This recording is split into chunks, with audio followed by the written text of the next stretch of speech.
At dahil nga Sabado ngayon at day off bukas kasi Linggo, at syempre ang napakagandang nangyari talaga sa buhay namin ngayong araw is sahod time, kaya mag-celebrate tayo mga idol. Magluluto tayo ng adobong manok mga idol. Bali dito lang kami sa rice cooker magluluto mga idol kasi nga dito lang kami sa barracks namin.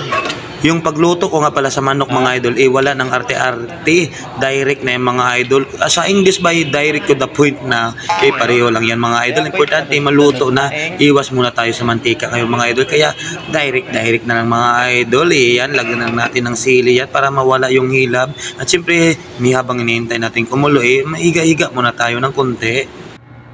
At nang kumulo na nga mga idol, ayan, naamoy ko na talaga yung tunay na sarap. Siyempre, parang nabitin tayo sa sili. Haba, lalagyan natin ng sili, labuyo lang, para pasilit-silit talaga ng bibigyan mga idol. At yung nakita yung mga idol, sus, unti-unti siyang namumula dahil sa tuyo mga idol. At siyempre, si Pare Gigi nag-ready na rin ng pangsahog kasi nga magluluto daw siya ng paksiw na laman loob ng bangus mga idol. Yan talaga yung paborito namin dun sa probinsya, lalo na pag may long neck. Nako, ubos talaga yan. At siyempre yung manok natin, ayan, ready to eat na yan mga idol. Lagyan lang natin ng konting asukal para maghalo yung anghang, tamis at saka yung alat. Nako, mauubos na naman yung baho namin nito.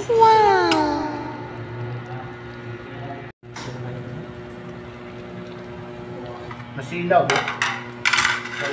At nang maluto na nga mga idol, siyempre, ayan, pagsalusaluhan na natin yan with royal mga idol. Royal para sa mga taong loyal. Ganyan kami dito mga idol kasi nga trabaho at barracks lang kami. Kaya nga natatawag na pwede nyo na kami tawaging loyal mga idol. At halatang gutom na kami dito mga idol kasi isang araw din kami nagtrabaho. Ito lang talaga yung ano namin, yung pangsarili namin, i-celebrate din namin kahit sa simpleng pagkain lang. At ito lang din talaga yung tira kasi yung sahod namin pinadala namin sa pamilya sa probinsya. Loyal! Para sa taong loyal. Mga loyal, mga karaninom. Ambas dulu, itu apa tak?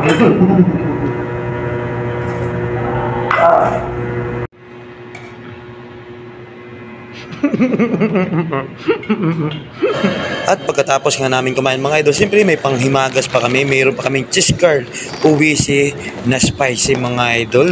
Binili lang namin yan sa baba sa 7-Eleven kasi nga food trip talaga kami ngayon kasi day off naman bukas. Kaya sus nako, sa simpleng celebrate talaga sa sarili namin. At siyempre galing din yan sa pinagpaguran namin.